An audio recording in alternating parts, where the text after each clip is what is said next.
Hello viewers, study at home YouTube চ্যানেলে সকলকে স্বাগত জানাই। তো আজকে আমরা নতুন একটা চ্যাপ্টার শুরু করতে যাচ্ছি, যেটা হচ্ছে করণী ও সূচক, অর্থাৎ সার্টস অ্যান্ড ইন্ডিসেস। অর্থাৎ সবাই জানো এই চ্যাপ্টারটার ব্যাপারে, অনেকে জানো। তো আমাদেরকে প্রথম বেসিকটা একটু দেখিয়ে দিতে হবে সবাইকে, ফর্মুলাগুলো যেগুলো হয়, রুলগুলো, সেগুলো তারপরে আমি পরপর তোমাদেরকে শুরু করে দেবো। ছোটো একটা চ্যাপ্টার, এটা বেশি বড় নয়, তো ছোটোগুলো কভার করে নিই প্রথমে। আর পরীক্ষাটা 15 ডিসেম্বর আছে, মোটামুটি একটা ডেট দিয়েছে, অ্যাজাম্পশন ডেট। তো টেন্টেটিভ ডেট, এটা কনফার্ম হবে কি না এখন কোনো কনফার্ম মানে বলা মুশকিল। পরে হয়তো সিচুয়েশান চেঞ্জও হয়ে যেতে পারে, সেটা মানে পুরোটাই ডিপেন্ড করছে যে ট্রেনের ওপরে, ট্রেন চলবে কি না, কতদিন পর চালু হবে সেটার উপরে। তো 15 ডিসেম্বর থেকে যেহেতু চালু হবে, তো একটু টাইম পাওয়া যাবে আমাদের হাতে। তো দেখো, প্রথম আমরা শুরু করবো, একটু ফর্মুলা দেখে নেবো প্রথমে। ঠিক আছে, দেখো প্রথম ফর্মুলাটা হচ্ছে ইন্ডিসেস। দেখো formula a to the power M into a to the power N, মানে হচ্ছে a to the power M plus N.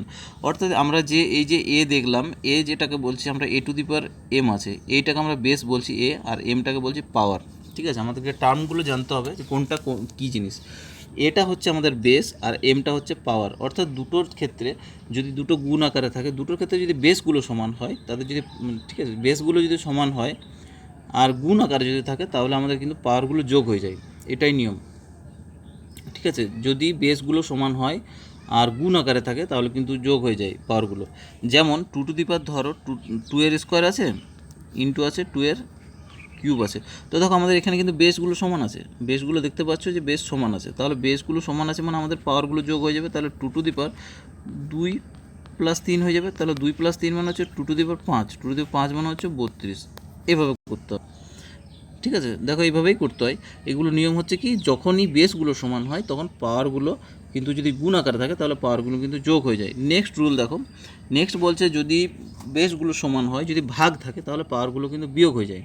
ঠিক আছে, এরকম a to the power M by a to the power N সমান a to the power M minus N. তাহলে আমরা কী শিখলাম, দুটো জিনিস শিখলাম। যদি বেসগুলো সমান থাকে, তাহলে যদি গুণ আকারে থাকে, তাহলে পাওয়ারগুলো যোগ হবে, যদি ভাগ আকারে থাকে, তাহলে পাওয়ারগুলো বিয়োগ হবে। আরেকটা হচ্ছে, যদি পাওয়ারের ওপরে যদি আরও কোনো পাওয়ার আছে, তাহলে সেটা কিন্তু দুটো গুণ হয়। A to the power M whole to the power N আছে, তাহলে a to the power M N. যেরকম আমি একটা এক্সাম্পল দিচ্ছি, যেমন এক্সাম্পলটা হচ্ছে ধরো 2 এর স্কোয়ার আছে, পাওয়ার আবার কিউব আছে, এরকম। তাহলে এটা আমরা ডাইরেক্ট লিখবো যে 2 টু দি পাওয়ার 6। এরকম যখন পাওয়ারের ওপর আরেকটা যদি পাওয়ার চলে আসে, তাহলে কিন্তু পাওয়ারগুলো গুণ হয়ে যাবে। ঠিক আছে, আশা করি বোঝা গেছে। তারপরে দেখো নেক্সট হচ্ছে এ টু দি পাওয়ার এখানে a b to the power N সমান যদি এরকম থাকে, তা আমরা দুটোকে আলাদা করে লিখতে পারি। যেরকম হচ্ছে কি, ধরো 2 × 7 আছে, পাওয়ারে এরকম কিছু একটা দেওয়া রয়েছে, স্কোয়ার দেওয়া রয়েছে, তাহলে আমরা এটা 2 এর স্কোয়ার ইন্টু 7 এর স্কোয়ার এরকম করতে পারি। ঠিক আছে, এরকম আমরা লিখতে পারি। এখানে এটাই বলছে রুলটা, তো রুলগুলো আমাদেরকে জানতে হবে। নেক্সট রুল দেখো, a by b whole to the power যদি এন থাকে, তাহলে a to the power N by b to the power N. Simply এটা বুঝতে পারছো যে পাওয়ারগুলো সোজা চাপিয়ে দিচ্ছে এখানে। আর কারো পাওয়ার যদি 0 থাকে, তাহলে তার ভ্যালু 1 হয়। এটা মাথায় রাখবে তোমরা, যে কারো পাওয়ার যদি 0 হয়, তার ভ্যালু কিন্তু 1 হবে। ঠিক আছে, নেক্সট দেখো, নেক্সট আরেকটা হচ্ছে, যদি এ টু দি পাওয়ার এখানে 1/n আছে, তাহলে এ টু দি মানে রুটের ভেতরে কিন্তু এনটা চলে আসবে, পাওয়ারে এ চলে আসবে। মানে যেরকম ধরো এ টু দি পাওয়ার হাফ আছে, আমি সংখ্যা দিয়ে বোঝাই, এ দিয়ে কেন বোঝাচ্ছি আমি। ঠিক আছে, ধরো 2 টু দি পাওয়ার হাফ আছে, তার মানে হবে এটা কিন্তু √2 হয়ে যাবে। √2 কেন? রুট মানে হচ্ছে এই টুটা, যে এই যে হাফটা আছে, এটা পাওয়ার এখানে ঢুকে যাবে, সোজা কথা। বা যদি এরকম কিউব রুট থাকে, কিউব রুট অফ 2 যেতে থাকে, তার মানে হয়ে যায় কিন্তু 2 টু দি পাওয়ার 1/3। মানে যখন আমরা এরকম রুটের ভেতরে, এটা রুটের ভেতরটাকে যেটা দেখি আন্ডার রুট, যেটাকে বলছি আমরা, এটাকে ইংলিশে বলছে আন্ডার রুট। তাহলে √3 মানে হচ্ছে, মানে এই যে আন্ডার রুটের ভ্যালুটা যত থাকবে, সেটা কিন্তু 1/, আকারে বেরিয়ে যাবে। ঠিক আছে, 1/, আকারে চলে আসবে। 2 টু দি পাওয়ার 1/3 আমরা করে নেবো কিনা। তারপর দেখো কিছু সার্টসের কিছু নিয়ম দেখো। এই যে সেম জিনিস আমি যেটা বললাম, রুটের প্রথম ফর্মুলাটা সেটাই হচ্ছে। দেখো রুটের কিন্তু আন্ডার রুট কিন্তু এন আছে, তার মানে 1/n আকারে বেরিয়ে গেল। নেক্সট দেখো √ab আছে, আন্ডার রুট মানে এন আছে, আন্ডার রুট দিয়ে এবি আছে, তাহলে এটাকে আমরা পাট করে দিতে পারি, দুটো ভাগ করতে পারি। নেক্সট হচ্ছে দেখো, সেম √n আছে, √a/b আছে। ঠিক আছে, তাহলে এটাকে দুটো পার্টে ভাগ করে দিচ্ছি, তাহলে √n a, আর এখানে হচ্ছে বি হয়ে যাচ্ছে, তাহলে দুটো বারে ভাগ হয়ে যাচ্ছে। এখানে সেম কেস, এখানে হচ্ছে কী করছে যে আন্ডার রুট এন আছে, আবার পাওয়ার এন আছে, ঠিক আছে। তাহলে এটা হাফ, এটা যখন আমার হবে তখন 1/n উপর একটা যাবে, ইন্টু এন হয়ে যাবে, তাহলে এন কেটে যাচ্ছে, তাহলে শুধু এ পড়ে থাকছে। আশা করি এটা এটা বুঝতে পেরেছো কী হচ্ছে যে আন্ডার রুট এন আছে, সে এনটা যখন আমি পাওয়ারটা যখন ভাঙছি রুটটাকে, তখন সেটা 1/n আকারে বেরোচ্ছে। আরেকটা তার সাথে আবার এন গুণ আছে তার পাওয়ারে আবার, তাহলে এন ইন্টু 1/n কেটে গেলে শুধু এই পড়ে থাকছে। এটাও সিমিলারলি সেম কেস, ঠিক আছে। তো আমরা এবার ডাইরেক্ট অঙ্কতে আসবো। ফর্মুলাগুলো তোমরা স্ক্রিনশট নিয়ে নাও, এগুলো কাজে লাগবে খুব। তো দেখো প্রথম অঙ্ক সিম্পলিফাই করতে বলছে যে 243 প্রথম অঙ্ক।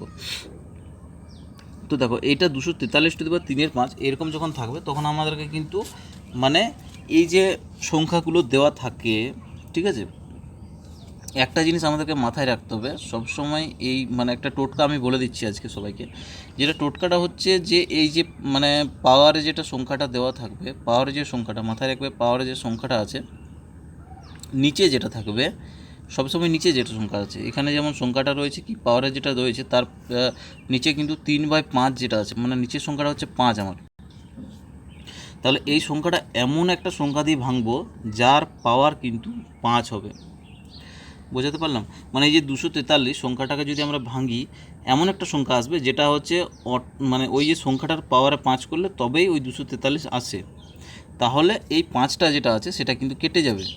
আমাদেরকে এই 3/5 যেটা দেওয়া রয়েছে আমার, এই 5টা, তার মানে 5টা কাটার জন্য আমাকে ওই সংখ্যাটাকে এমনভাবে ভাঙতে হবে, এই যে 243টাকে এমনভাবে ভাঙতে হবে যার পাওয়ারে 5 করলে 243 আসে, তবে এই 5টা কিন্তু 3/5 সঙ্গে 5টা কেটে যাবে। তো সবসময় এই জিনিসটা টোটকাটা ভাবতে হবে। আরেকটা সংখ্যা কি, আরেকটা জিনিস বলে দিচ্ছি, যে এই সংখ্যাটা আমরা ভাঙলে ওই সংখ্যাটা কিন্তু মৌলিক সংখ্যা দিয়ে ভাঙার চেষ্টা করবে সবসময়। মানে মৌলিক সংখ্যা বলতে 2, 3, ঠিক আছে, যেটাকে ভাঙলে আর কোনো সংখ্যা পাওয়া যায় না সাধারণত, মানে 2, 3, 5, 7, ঠিক আছে, এরকমভাবে। যদি 9 আছে তো 9টা আমার 3 × 3 চলে আসবে, তো এটা হচ্ছে না, কিন্তু 9টাকে আমরা 3-এর স্কোয়ার করবো, এরকমভাবে সবসময় চেষ্টা করবো মৌলিক সংখ্যা দিয়ে ওটাকে পাওয়ার আনার। তো আমরা যদি এটা ভাঙি, এবার দেখো অঙ্কটার দিকে আসি, এবার 243 আছে, সোজা কথা। এবার 243টা যদি ভাঙো কার পাওয়ারে, মানে এমন কোনো সংখ্যা দিয়ে ভাঙবো যেটা আমার 243 আসবে। এটা যদি এটা ভাঙলে 3 আমি বলে দিচ্ছি 3/5 করলে কিন্তু এটা 243 আসে। এবার তার পাওয়ারে 3/5 আছে, এটা 3/5 করলে 243 আসে, ঠিক আছে। এটা ভাঙলেই বুঝতে পারবে কী করে ভাঙবে তোমরা, আমি বলে দিচ্ছি। এই যে 243 আছে, এটা দেখবে, দেখো 3 4 7 2 9, যদি এটা ভাঙো ডিভিসিবল, মানে যে ভাগ করার নিয়ম তোমাদেরকে শিখিয়ে দিয়েছিলাম 2, 3, 5, 7 যেগুলো ছিল আর কি। তো 3 দিয়ে ভাগ করার নিয়ম হচ্ছে কি, যে যোগ করে যদি 3 দিয়ে ভাগ যায় তাহলে 3 দিয়ে ভাগ যাবে। এবার দেখে নিলাম আমার যে এটা 3 দিয়ে ভাগ যাচ্ছে, তার মানে সংখ্যাটা এমন হবে নিশ্চয়ই 3-এর পাওয়ার দিয়েই হবে। তো আমরা সবার প্রথমে ট্রাই করব যে 3-এর পাওয়ার দিয়ে ট্রাই করা। তো 3-এর পাওয়ার যখন 1 করি 3 আসে, 3-এর পাওয়ারে 2 করলে কিন্তু 9 আসে, 3-এর কিউব করলে 27, 3-এর যদি 4 করি 81, 3-এর 5 করলে 81 × 3 মানে হচ্ছে 243। দেখো চলে আসছে, 3/5 মানে 243 চলে আসছে। তো আমাদেরকে এইগুলো কিছু প্রসেসগুলো ফলো করতে হবে, যার ফলে আমরা বুঝতে পারবো যে এত পাওয়ার করলে এটা আসবে। একটা পার্টিকুলার আমাকে আন্দাজ কিন্তু লাগিয়ে নিতে হবে যেটা এর পাওয়ারেই ভাঙবে। এখানে যেমন 3 দিয়ে আমি দেখে নিলাম 3 দিয়ে ডিভিজিবল, মানে আমি ট্রাই করতে পারি যে 3-এর পাওয়ার দিয়ে আসছে কি না। তার জন্য আমাকে 2, 3টে পাওয়ার আমাকে কিন্তু মুখস্থ রাখতে হবে সেগুলো। তো দেখো 3/5 যখন করবো, এটা 3 কী হবে 5 × 3/5, তাহলে কেটে যাবে। এবার পড়ে থাকলো কি 3 কিউব, 3 কিউব মানে হচ্ছে, দেখো 3 কিউব মানে 27 হয়, ঠিক আছে, 27 আমার অ্যান্সার হয়ে যাবে। আশা করি বুঝতে পেরেছো। চলো নেক্সট কোশ্চেন আসছি। দেখো নেক্সট কোশ্চেন বলছে 1/16 হোল টু দি পাওয়ার -5/4। তো এরকম যখন থাকে, পাওয়ার যখন মাইনাস থাকে না, পাওয়ার যখন মাইনাস থাকে তখন আমার যে মেন যে সংখ্যাটা থাকে, বেসটা যেটা আছে সংখ্যাটা, সেটা উল্টে যায়। পাওয়ার যখন মাইনাস থাকে তখন বেসটা কিন্তু সংখ্যাটা আমাদেরকে উল্টে দিতে হবে, এটাই নিয়ম, ঠিক আছে। পাওয়ারে যখন এরকম মাইনাস থাকে তখন বেসটাকে আমাকে উল্টে নিতে হবে। তাহলে এখানে বেসটা উল্টে নেবো, মানে হচ্ছে 16, 1/16 ছিল সেটা 16 হয়ে যাবে। তাহলে 16 টু দি পাওয়ার 5/4 হয়ে যাবে, 16 টু দি পাওয়ার 5/4।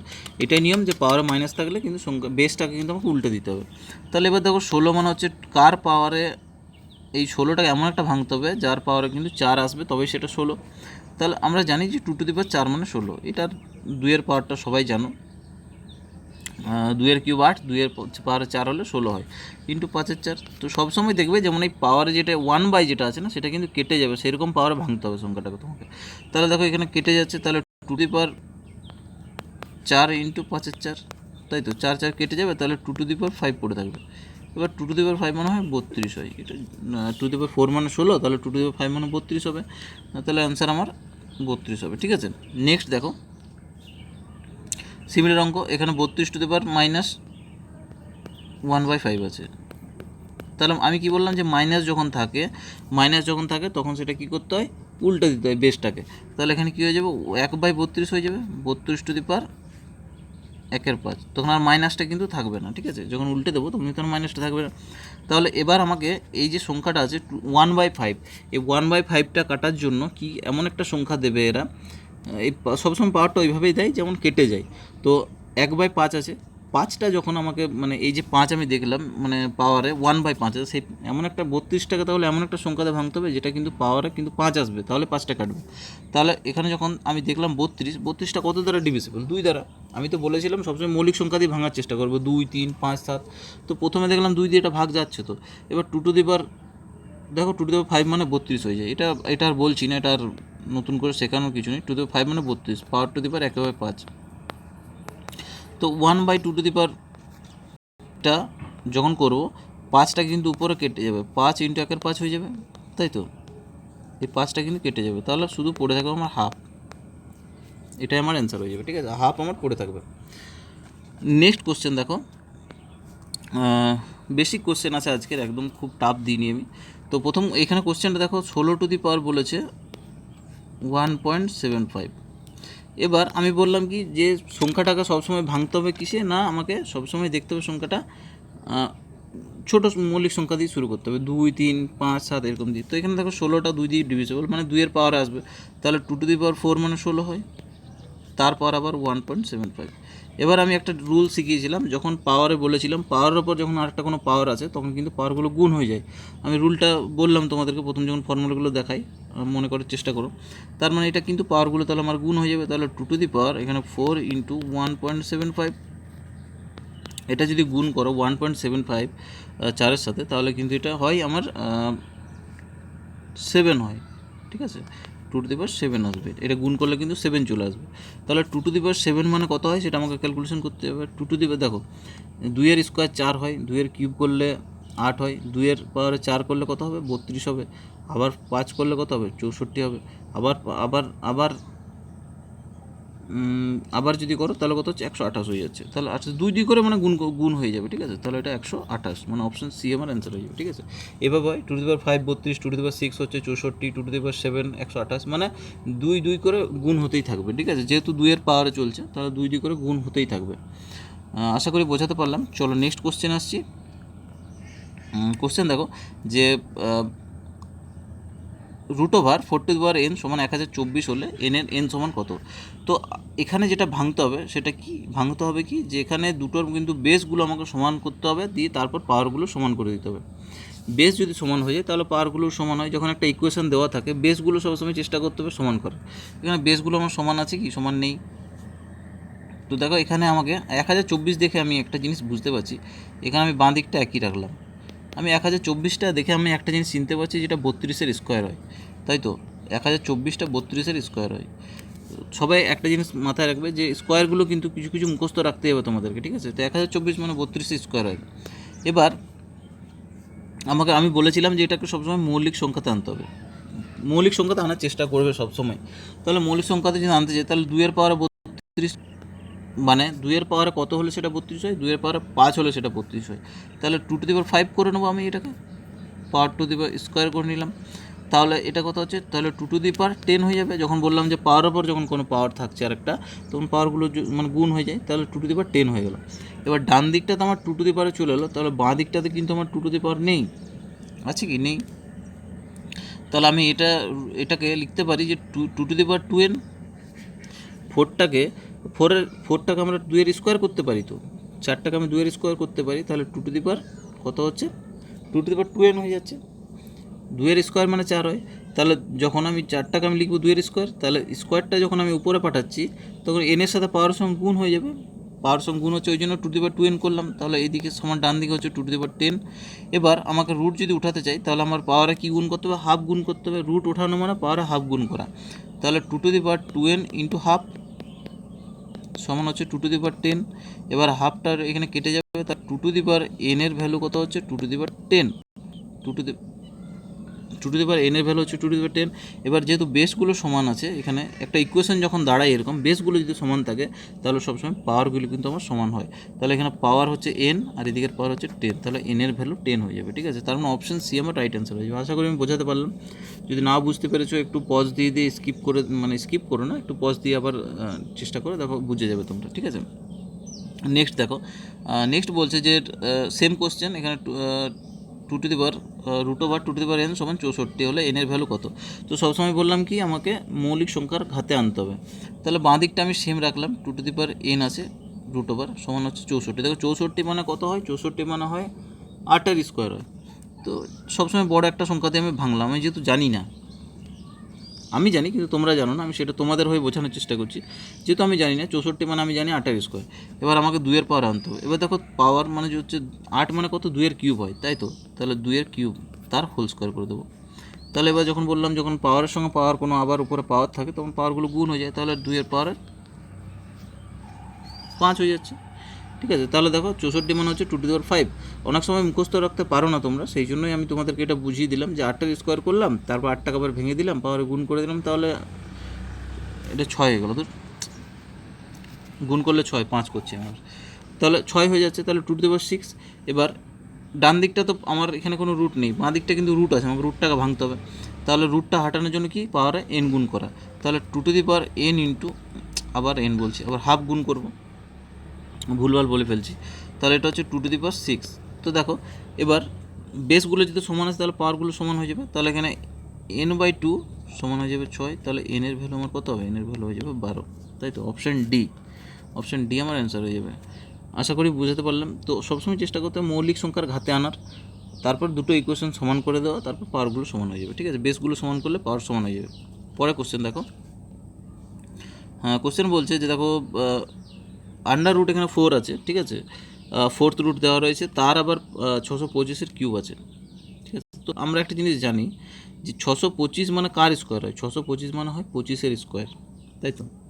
তো আমাকে এই যে আন্ডার রুটটা আছে, প্রথমে আন্ডার রুটটাকে আমি ভেঙে দেবো। ঠিক আছে, আমি লিখে দেবো 625। এবার বলেছিলাম এই আন্ডার রুট যেটা থাকবে সেটা 1/, আকারে চলে যায় পাওয়ারে, তাহলে 3 ইন্টু 1/4 আকারে চলে যাবে পাওয়ারে, সেটা আন্ডার রুটে যা থাকে সেটা 1/, আকারে চলে যায় পাওয়ারে। এবার এটাকে আমি একই রেখে দিলাম, তাহলে 625^3/4 রেখে দিলাম। এবার আমি যদি ভাঙি এটাকে, 625 মানে কী হয়, 25-এর স্কোয়ার হয়ে যায়, 625 মানে হয় 25-এর স্কোয়ার, তাই তো, 25 স্কোয়ার 625 হয়। তাহলে আমি সোজা, মানে আমি যতটা জানি, আমি জানি তোমরা হয়তো জানো না, যারা বিগিনার লেভেল আছো তারা এটা জানো না যে 625টা কতর পাওয়ারে এটা 625 হয়। ঠিক আছে, তারা জানো না, আমি তাদের জন্য করছি এটা।